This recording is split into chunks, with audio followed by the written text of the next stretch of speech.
চলমান যুদ্ধের প্রভাবে সাধারণ মানুষ ও ব্যাংক খাত চরম সংকটে পড়তে পারে বলে মন্তব্য করেন প্রধানমন্ত্রীর রাজনৈতিক উপদেষ্টা ও বিএনপির স্থায়ী কমিটির সদস্য মির্জা আব্বাস।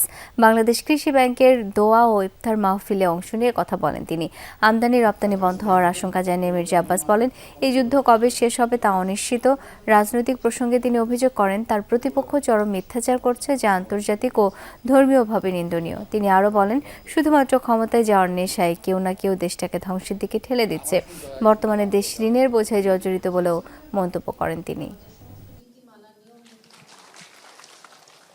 এই যুদ্ধ কতটুকু করাবে এবং তার এফেক্ট কতটুকু পর্যন্ত আসবে, এটা এক আল্লাহই বলতে পারে। তো সবচেয়ে প্রথম যারা ভুক্তভোগী হবে দেশের সাধারণ মানুষ এবং অতঃপর ব্যাংক সেক্টর। একের পর এক সমস্যা বাংলাদেশে আমরাই এনেছি এবং শুধুমাত্র ক্ষমতায় যাওয়ার জন্য দেশটাকে কেউ না কেউ ধ্বংসের দিকে নিয়ে যাবে চেষ্টা করছে। তো দয়া করে আপনি সাবধান থাকবেন।